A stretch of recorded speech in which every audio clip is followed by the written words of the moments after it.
ವಿನಿಮಾ B S nursing ಚಾನಲ್ಗೆ ಸ್ವಾಗತ. So KCTಯಲ್ಲಿ ಒಟ್ಟು 3 ರೌಂಡ್ ಆಪ್ಷನ್ ಎಂಟ್ರಿ ಇರುತ್ತೆ. ಸೊ KCT ಫಸ್ಟ್ ಮತ್ತು ಸೆಕೆಂಡ್ ರೌಂಡ್ ಆದಮೇಲೆ ಮಾತ್ರ ಚಾಯ್ಸ್ ಎಂಟ್ರಿ ಅನ್ನೋದು ಇರುತ್ತೆ. ಥರ್ಡ್ ಅಥವಾ ಸೆಕೆಂಡ್ ಎಕ್ಸ್ಟೆಂಡೆಡ್ ರೌಂಡ್ಗೆ ಚಾಯ್ಸ್ ಎಂಟ್ರಿ ಇರೋಲ್ಲ. ಸೊ ನಿಮಗೆ ಲಾಸ್ಟ್ ಒಂದು ವಿಡಿಯೋ ಮಾಡಿದ್ದೆ ನಾನು. ಫಸ್ಟ್ ರೌಂಡ್ ಆದಮೇಲೆ ಚಾಯ್ಸ್ ಎಂಟ್ರಿ 4 ಇರುತ್ತೆ. ಯಾವ್ಯಾವ ಚಾಯ್ಸ್ ಎಂಟ್ರಿಲಿ ಏನೇನು ಮೀನಿಂಗ್ ಇರುತ್ತೆ, ಯಾವುದನ್ನ ನೀವು ಚೂಸ್ ಮಾಡ್ಕೋಬೇಕು ಅಥವಾ ಯಾವುದನ್ನ ಚೂಸ್ ಮಾಡಿಕೊಂಡ್ರೆ ಏನಾಗುತ್ತೆ ಅನ್ನೋದ್ರ ಬಗ್ಗೆ ನಾನು ಡೀಟೇಲಾಗಿ ಹೇಳಿದ್ದೀನಿ. ಸೊ ಇನ್ನೂ ಯಾರು ಆ ವಿಡಿಯೋ ನೋಡಿಲ್ಲ, ನಾನು ಡಿಸ್ಕ್ರಿಪ್ಷನಲ್ಲಿ ಲಿಂಕ್ ಹಾಕಿದ್ದೀನಿ, ಹೋಗಿ ವಿಡಿಯೋ ನೋಡ್ಕೊಬನ್ನಿ. ಸೊ ನಿಮಗೆ ಅರ್ಥ ಆಗುತ್ತೆ ಚೆನ್ನಾಗಿ.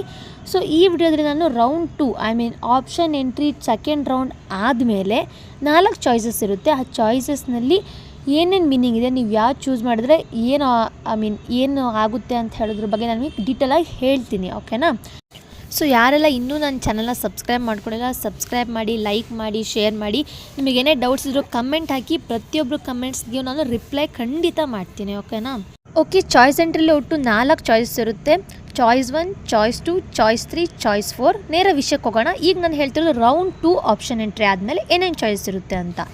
ಸೊ ಫಸ್ಟ್ ಬಂದುಬಿಟ್ಟು ಚಾಯ್ಸ್ 1. ಚಾಯ್ಸ್ 1 ಅಂತ ಹೇಳಿದರೆ ಇಲ್ಲಿ ನಿಮಗೆ ಒಂದು ಕಾಲೇಜ್ ಇಷ್ಟ ಆಯಿತು ಅಂದರೆ ಸೀದಾ ಸೆಲೆಕ್ಟ್ ಮಾಡಿ. ಚಾಯ್ಸ್ 1 ಹೋಗಿ ಅಡ್ಮಿಷನ್ ಮಾಡ್ಕೊಳ್ಳೋದು, ಫೀಸ್ ಕಟ್ಟೋದು, ಕಾಲೇಜ್ ನಿಮಗೆ ಸ್ಟಾರ್ಟ್ ಆದಮೇಲೆ ಓಕೆ ಫೈನ್. ಏನು ಆಪ್ಷನ್ ಎಂಟ್ರಿ 1ನಲ್ಲಿ ನಾನು ಹೇಳಿದ್ನಲ್ಲ, ಅದೇ ಥರ ಚಾಯ್ಸ್ 1 ನಿಮ್ಗೆ ಇಷ್ಟ ಆಯಿತು ಕಾಲೇಜ್, ನೀವು ಅಡ್ಮಿಷನ್ ಮಾಡ್ಕೊಳ್ತೀರಾ. ಸೊ ನೆಕ್ಸ್ಟ್ ರೌಂಡ್ಗೆ ನೀವು ಹೋಗೋಕ್ಕಾಗಲ್ಲ.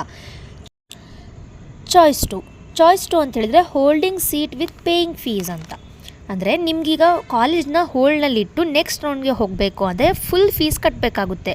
For example BSc nursing seat ನಿಮಗೆ MMC ಕಾಲೇಜಲ್ಲಿ ಸಿಕ್ಕಿದೆ ಅಂತ ಅಂದ್ಕೊಳ್ಳಿ. ನಿಮ್ಮದು ಫೀಸ್ ಬಂದುಬಿಟ್ಟು 10,000. ನೀವು 10,000 ಫೀಸ್ನ ಫುಲ್ ಕಟ್ಟಿ ಆ ಸೀಟ್ನ ಹೋಲ್ಡ್ನಲ್ಲಿ ಇಟ್ಬಿಟ್ಟು ನೆಕ್ಸ್ಟ್ ರೌಂಡ್ಗೆ ಹೋಗೋದು. ಥರ್ಡ್ ರೌಂಡ್ ಆಪ್ಷನ್ ಎಂಟ್ರಿಗೆ ಅಥವಾ ಸೆಕೆಂಡ್ ಎಕ್ಸ್ಟೆಂಡೆಡ್ ರೌಂಡ್ ಅದು, ಓಕೆನಾ. ಸೊ ನೆಕ್ಸ್ಟ್ ರೌಂಡ್ನಲ್ಲಿ ನಿಮ್ಮ ಅಮೌಂಟ್ ಕಾಲೇಜ್ ನಿಮಗೆ ಸಿಕ್ತು, ಅಲಾಟ್ ಆಗಿದೆ. ಸೊ ಆ ಕಾಲೇಜ್ ಫೀಸ್ ಬಂದುಬಿಟ್ಟು ನಿಮಗೆ 15,000 ಅಂತ ಅಂದ್ಕೊಳ್ಳಿ. ಸೊ ನೀವು ಈಗ ಥರ್ಡ್ ರೌಂಡಲ್ಲಿ ಬರುವಂಥ ನಿಮಗೆ ಕಾಲೇಜ್ ಇಷ್ಟ ಆಗಿದೆ, ಅಲಾಟ್ ಆಗಿದ್ದು. ಸೊ ನೀವು ಅಡ್ಮಿಷನ್ ಮಾಡ್ತಿದ್ದೀರಾ, ಎಕ್ಸ್ಟ್ರಾ 5,000 ಕಟ್ಟಿದರೆ ಆಯಿತು. ಫಾರ್ ಎಕ್ಸಾಂಪಲ್ ಇವಾಗ ನಿಮ್ಮ ಫೀಸ್ ಬಂದುಬಿಟ್ಟು 5,000 ಅಂತ ಅಂದ್ಕೊಳ್ಳಿ, ಆಯಿತಾ. ಆವಾಗ ಏನು ಮಾಡ್ತೀರಾ, ನೀವು 10,000 ಕಟ್ಟಿರ್ತೀರಾ ಹೋಲ್ಡಿಂಗ್ ಸೀಟ್ಗೆ. ಸೊ ಆವಾಗ ನಿಮ್ಮದು 5,000 ರೀಫಂಡ್ ಆಗುತ್ತೆ, ಓಕೆನಾ. ಸೊ ನಿಮ್ಮ ದುಡ್ಡು ಎಲ್ಲೂ ಮಿಸ್ಪ್ಲೇಸ್ ಆಗೋದಿಲ್ಲ, ನಿಮಗೆ ರೀಫಂಡ್ ಆಗುತ್ತೆ. ಇಲ್ಲ ಜಾಸ್ತಿ ಕಟ್ಟಿದ್ರೆ ಅದೇ ಫೀಸ್ಗೆ ಜಾಸ್ತಿ ಕಟ್ಟಿದ್ರೆ ಆಯಿತು.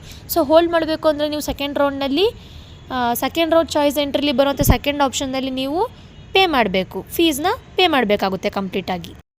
ಚಾಯ್ಸ್ 3ಗೆ ಬರೋಣ. ಚಾಯ್ಸ್ 3 ಏನಂತ ಹೇಳಿದರೆ without holding seat proceeding to next round ಅಂತ ಹೇಳಿದರೆ, ನಿಮೀಗ ಒಂದು ಕಾಲೇಜ್ ಸಿಕ್ಕಿದೆ, ನಿಮಗೆ ಆ ಕಾಲೇಜ್ ಇಷ್ಟ ಇಲ್ಲ.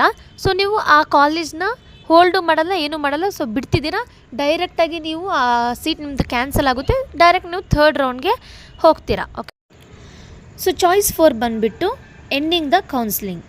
ನೀವು ಎಕ್ಸಿಟ್ ಆಗಬೇಕು ಅಂತ ಹೇಳಿದರೆ ಈ ಚಾಯ್ಸ್ನ ಚೂಸ್ ಮಾಡಬೇಕಾಗುತ್ತೆ. ಸೊ ನೀವು ರೌಂಡ್ 3 ಸೆಕೆಂಡ್ ಎಕ್ಸ್ಟೆಂಡ್ ರೌಂಡ್ಗೆ ಹೋಗಲ್ಲ. ಇಲ್ಲ ನಾನು ಕ್ವಿಟ್ ಮಾಡ್ತೀನಿ, ಡ್ರಾಪ್ ಮಾಡ್ತೀನಿ, ಮತ್ತೆ ಬರೆದು ಎಕ್ಸಾಮ್ ಬರ್ತೀನಿ. ಸೊ ಆ ಥರ ಎಲ್ಲ ಇರೋ ಸ್ಟೂಡೆಂಟ್ಸ್ಗಳು ಕ್ವಿಟ್ ಆಗ್ಬೋದು. ಸೊ ಇದಾಗಿತ್ತು ಇವತ್ತಿನ ವಿಡಿಯೋ. ಎಲ್ಲರಿಗೂ ಚೆನ್ನಾಗಿ ಅರ್ಥ ಆಯಿತು ಅಂತ ಅಂದ್ಕೋತೀನಿ. ನಿಮಗೆ ಡೌಟ್ಸ್ ಇದೆ ಕಮೆಂಟ್ ಬಾಕ್ಸಲ್ಲಿ ಕಮೆಂಟ್ ಮಾಡೋದನ್ನ ಮರಿಬೇಡಿ, ಓಕೆ. ಸಬ್ಸ್ಕ್ರೈಬ್ ಮಾಡ್ಕೊಳ್ಳಿ. Thank you.